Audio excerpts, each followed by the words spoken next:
MLM type schemes is Andrew Tate.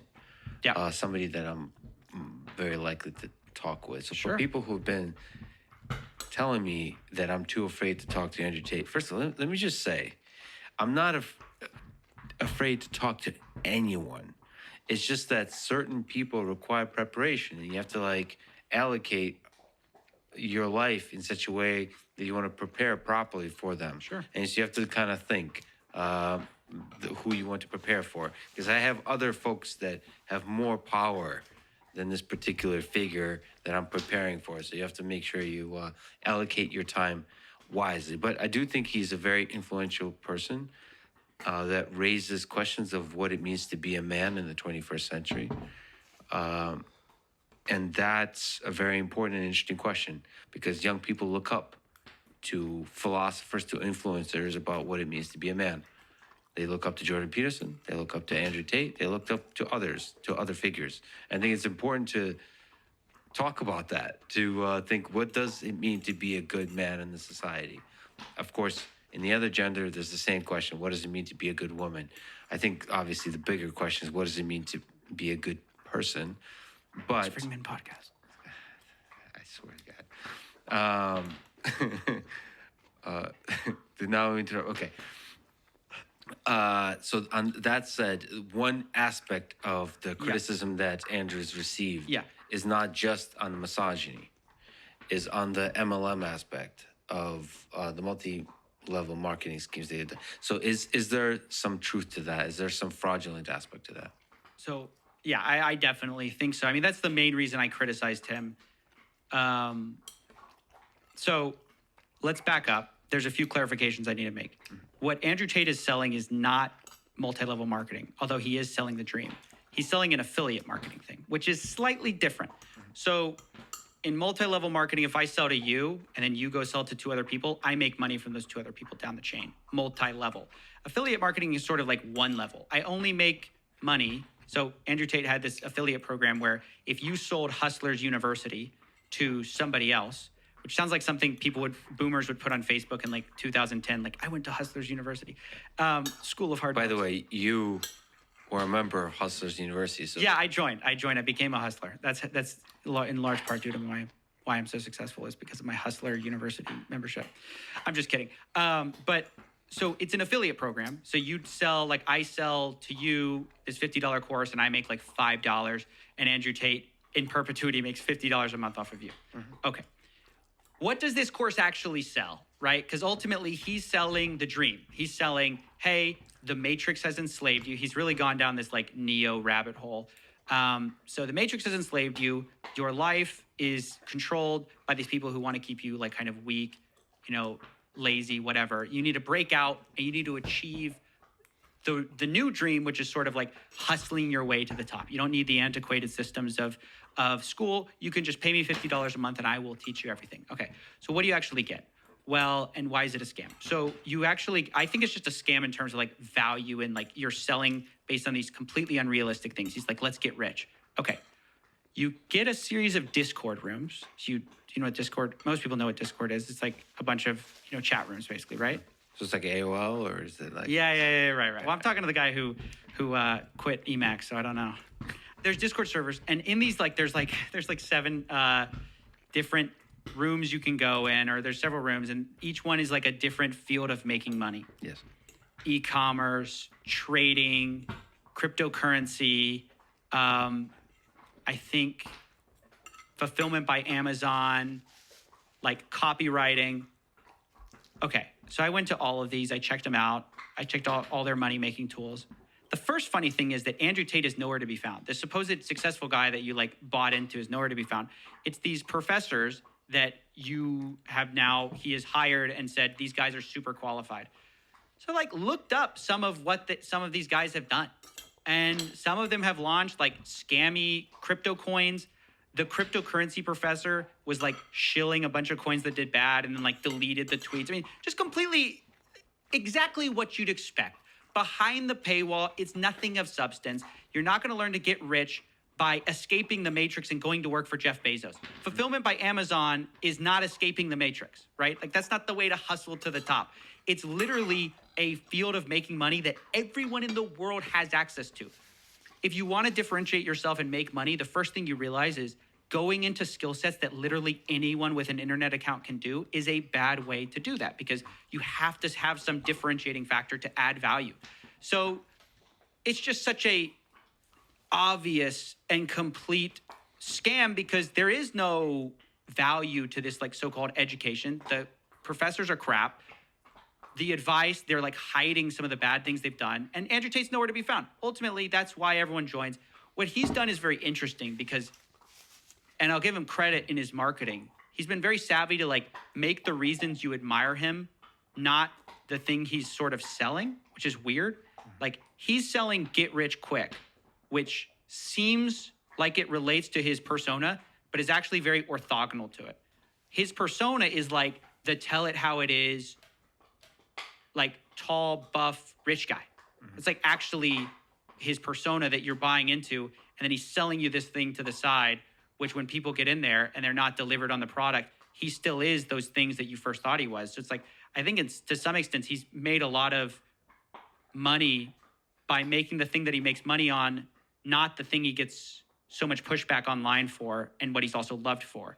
So people will push back for his misogyny, but the real way he's making money is just like basic get rich quick schemes that are super obvious to spot, but everyone's distracted by like, oh, he said some crazy stuff about women, or, you know, all these various other scandals he's gotten himself in. To get more and more and more attention. So Right. with the persona, is the Hustler University still operating? I think they've rebranded it. I'm part of their pitch now.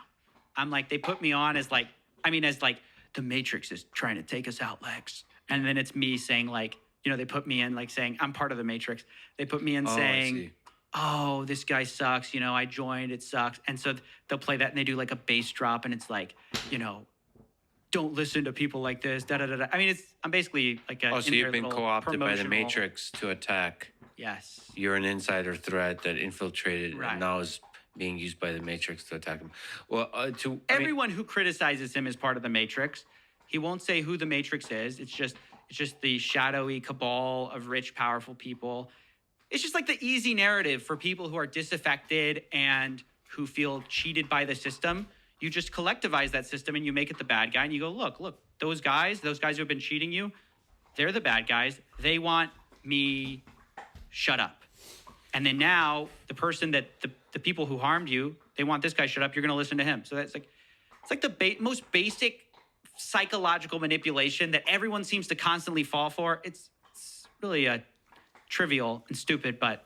can you steelman the case for Hustlers University where it's actually giving young people confidence, teaching them valuable lessons about like actually incentivizing them to do something like Fulfillment by Amazon, the basic thing, to try it, Sure. to learn about it, to fail, or maybe see like to try, to give a catalyst and incentive to try these things. As much as it pains me, I will try to give a succinct, maybe steelman of it as best as I can, thinking that it's such a grift. But I think what you would say is that some people, in order to make a change in their life, need someone who they can look up to.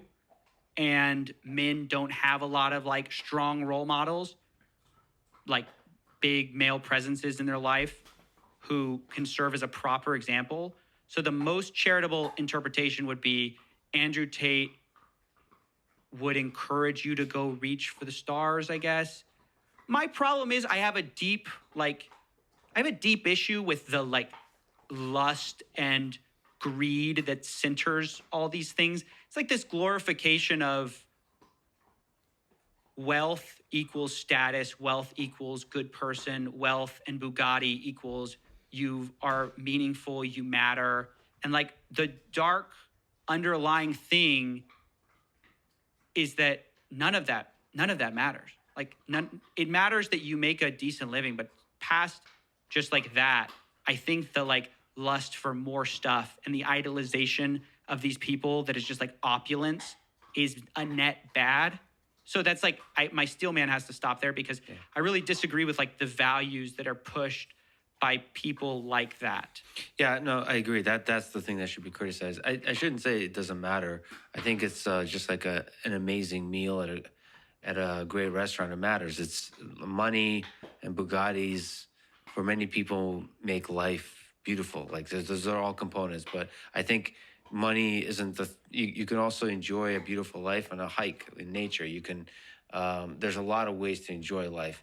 And one of the deepest that's been tested through time is the intimacy, close connection, friendship with other people or with a loved one. They don't talk about like love, Yeah, like what it means to be deeply connected with another person. It's just like get women, get money, all those kinds of things. But that I think I don't want to dismiss that because there's like value in that, there's fun in that. I think the positive, I haven't investigated Hustlers University, but the positive I see in general is young people don't get much respect from society. Now it's easy to call it the matrix and so on, but there's a kind of dismissal and of them as human beings, as capable of contributing, of doing anything special. And then you have young people who are sitting there broke with big dreams. They need the mentors. They need somebody to inspire them. And so, like, I would criticize the flawed nature of the message. Sure. But also, it's just like you have to realize, like, there needs to be institutions or people or influencers that help, like, inspire, right? The problem is, though, is the people who are pitching unrealistic versions of that are getting a lot of attention. Whereas, like, there's so many great free courses where you can learn everything and more about fulfillment by Amazon or about copywriting or all these different things that I think, like, so often the air is just, the oxygen is sucked up by all the grifters who promise everything. It's back to what we said about vaporware. This is one of the reasons that like educational products can so often be co-opted by grifters is vaporware is very hard to distinguish because like the feedback loop on education is not clear. It's not obvious immediately. So I can sell you a book and I can say, this is going to change your life if you apply it. If you don't, if your life doesn't change, I just say, well, you didn't apply it, right? Like there's this weird relationship. It's not clear the value. It's not so easy to like quantify education. So that gets co-opted by people who make all the promises. They get a ton of attention, a ton of money. And then those people are often left confused and like kind of disillusioned, maybe thinking, well, this didn't work in 1 year, so it's not going to work at all. Yeah. And so I think, there are problems there. There's certainly a need for like male role models. There's certainly a need for somebody kind of to speak to a younger generation. I just think that person shouldn't be maybe Andrew Tate, like personally.